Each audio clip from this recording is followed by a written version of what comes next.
Hi again. Previously what I did was I opened Visual Studio Code, the editor that I'll use in this course to write Python code, and then in the Visual Studio Code editor I opened a terminal, new terminal, and then I started a Python session, which you can do with either Python, or if you are on Windows, or Python 3 if you are on Mac. So that will start a Python session, and you can see these three arrows. That means Python is now running and you can start to write Python code. So that code, for example, gives you the current time. Great. But what happens now if I close Visual Studio Code and then the next day I open it again? And then I go to the terminal, new terminal, you'll see that the code I wrote in the previous session has disappeared. So when you start Python with Python or Python 3, that's an interactive shell. It lets you test the code to see what output you get quickly, but it doesn't let you save the code. If you want to reuse the code, you want to save it in a file. That's what we're going to do now. First of all, you want to go to File and then Add Folder to Workspace.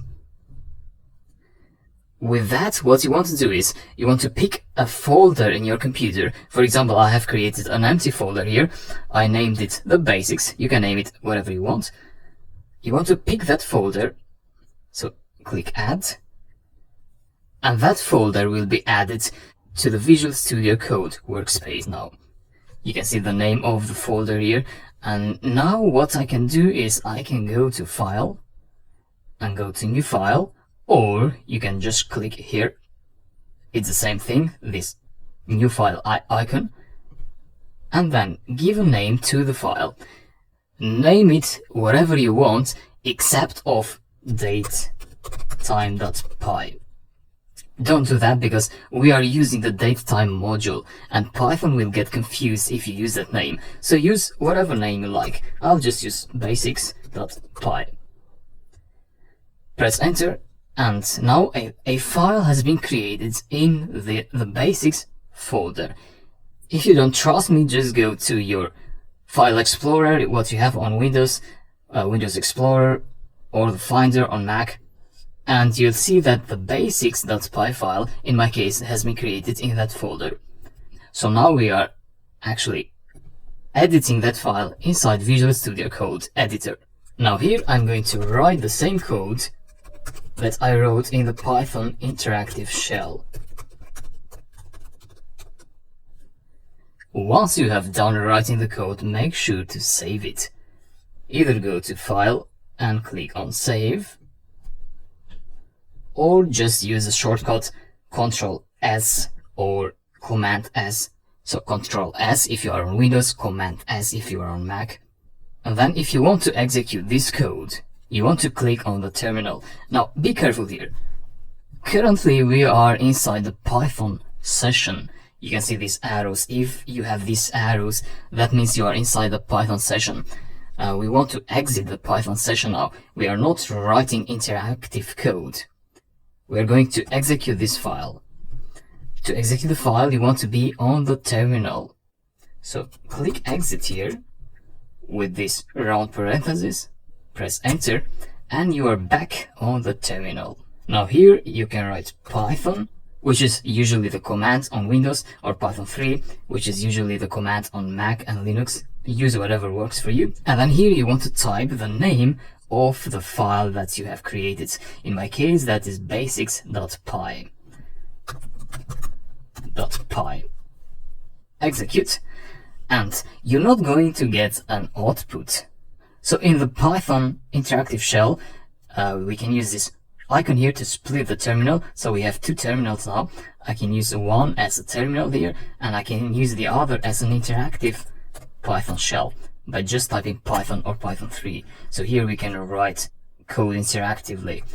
You can write lines of code there, like import datetime, and then datetime.datetime.now, and you get the output. As you can see, here we didn't get an output. The reason is that we didn't give an instruction in the file of what to do with this result here. This will produce this result, as you can see in here. but you need to print out the result explicitly when you write code in a file. That is a difference, a big difference between the interactive shell and the Python files.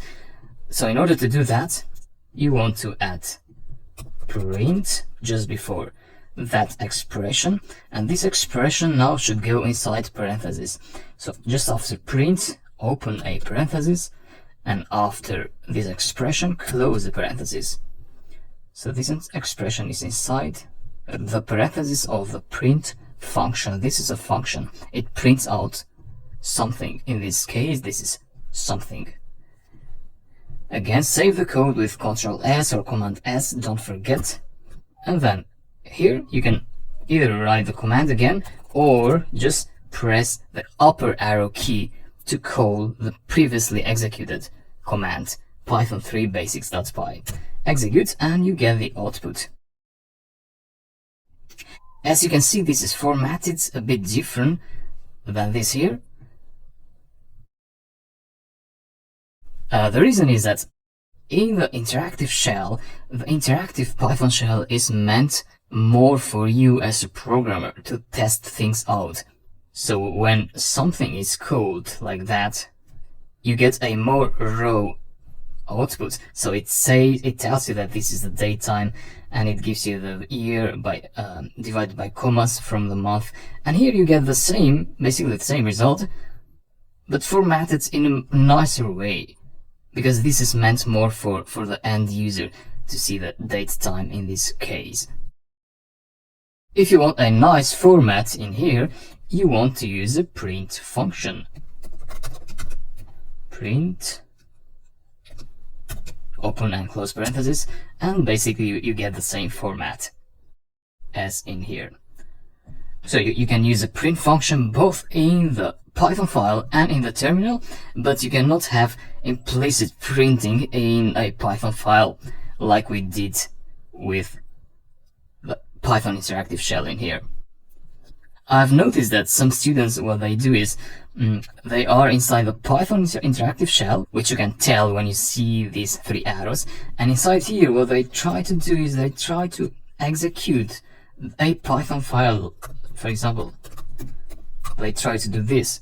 If I press enter now, I'm going to get a syntax error. That is because in this interactive shell, Python expects Python code, like these things here, import datetime and datetime.datetime.now, but this is not Python code.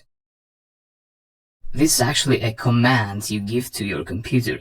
The computer knows that it has this kind of program, Python3, so it calls the Python program, and then it executes this file with a Python program. So this is a command you give to your computer, and you do that through the terminal in this here. Your terminal will understand that, but not the Python interactive shell. And lastly, let's make this program look more like a program. So currently we get the date time like this as output, but what you can do is you can add another print function here, and inside the parentheses just write something inside quotes, so it should be inside double quotes, and write something like, in this case I'd like to write the date and time is. Make sure to save with file save or Ctrl S or Command S, and then go here, upper arrow key, execute with enter, and you get this output, the date and time is, and you get the current date and time in here. Now, if you are one of them who is wondering how can we get both these lines in one single line, to do that you need to use one single print function that gets two arguments. So this is the first argument that will print out, and the second argument would be datetime dot now.